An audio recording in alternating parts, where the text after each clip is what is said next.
You know, there's this classic line from the Brazilian rock band Titãs. It translates to, "We don't just want food, we want food, fun, and art." And that perfectly captures this fundamental human need to go beyond just surviving, right? It's an idea that's really at the heart of everything we're going to explore today. So today, we're diving headfirst into the incredibly vibrant, super complex, and, yeah, often contradictory world of contemporary Brazilian culture. You really have to see it as a culture standing at a major crossroads, being shaped and pulled in all directions by these powerful global forces and its own deep internal debates. And this really brings us to the central question we're trying to unpack here. I mean, Brazil is this massive, incredibly diverse country. So how on earth does a place like that forge a single identity when you've got digital tribes replacing old communities, global media shaping everyone's tastes, and all these deep social conflicts still very much alive and kicking? To even begin to understand this, we have to start with a fundamental tension at the very core of the Brazilian identity. It's this huge gap between the popular image of Brazil and its historical, sometimes brutal, reality. On the one hand, you have the myth of the cordial man, this idea of the friendly, easygoing Brazilian who has a special talent for bending the rules, the famous jeitinho. But that rosy picture clashes directly with a much harsher reality.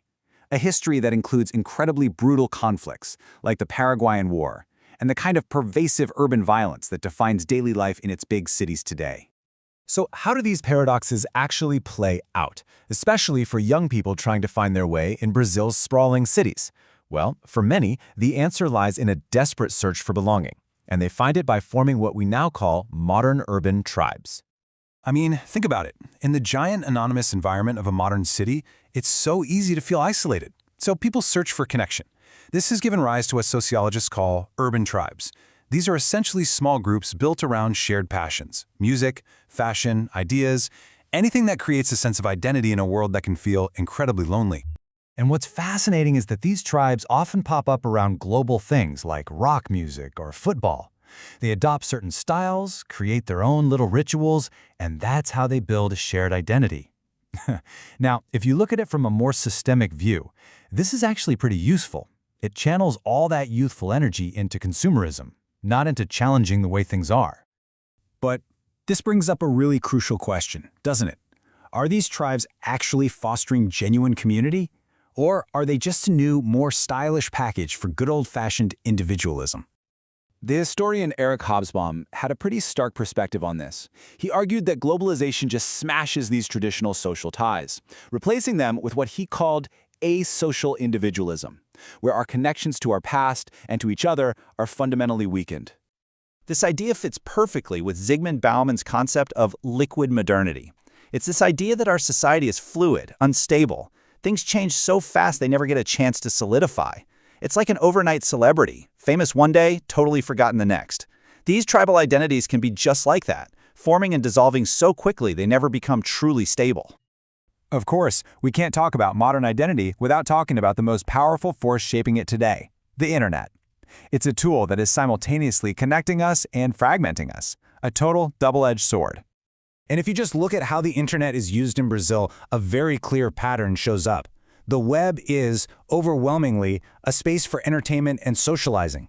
It's become a kind of digital escape from the complexities and pressures of the real world. The web just presents us with this fundamental trade-off. On the one hand, it offers this unbelievable, unprecedented access to global knowledge. But that very same access can encourage a really shallow, copy-paste culture. It helps us build new kinds of communities, but it also exposes us to all sorts of new dangers, from misinformation to straight-up online crime. And the technology itself is just constantly shifting. We went from having these distinct forms of media, newspapers and radio, then we moved into the era where television dominated everything. But now we're in the world of convergence. All of it, print, audio, video, it's all collapsing onto a single device that most of us carry right in our pockets, the smartphone. This convergence naturally leads us to the bigger picture, Brazil's place within the global flow of culture.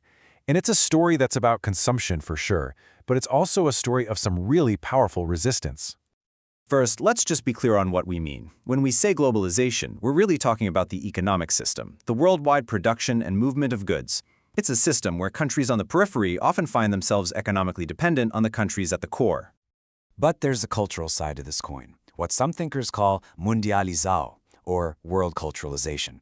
This isn't about economics. It's about the spread of a standardized global culture. You have a few central countries producing the movies, the music, and the values that are then consumed by pretty much the rest of the world. And this imbalance is, well, it's stark. You have a handful of major cultural producers, think Hollywood, creating content for a global audience.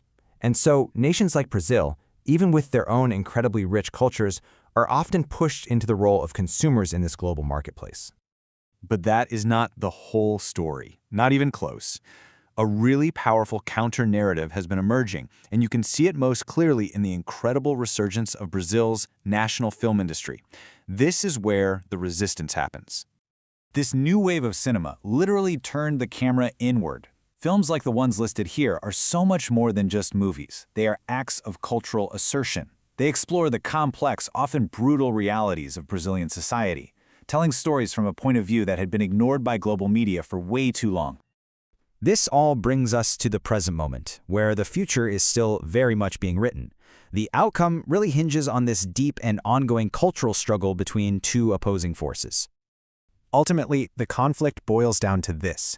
It's a battle between a global consumer culture that pushes for everything to be the same and the resilient, diverse, local voices that simply refuse to be erased. It is, in a very real way, a fight for authenticity itself. And this line just captures the situation beautifully. Even as these huge global forces threaten to dissolve local identities, to make everything melt into air, there was this powerful, persistent spirit of resistance in Brazil's many cultures. It's a resistance that, in its own way, keeps a vision of a more humanistic future alive. And that leaves us with one final, vital question to ponder. In an era that's completely dominated by global media giants and these borderless digital streams, how does any culture, not just Brazil's, find the space and find the strength to write its own story?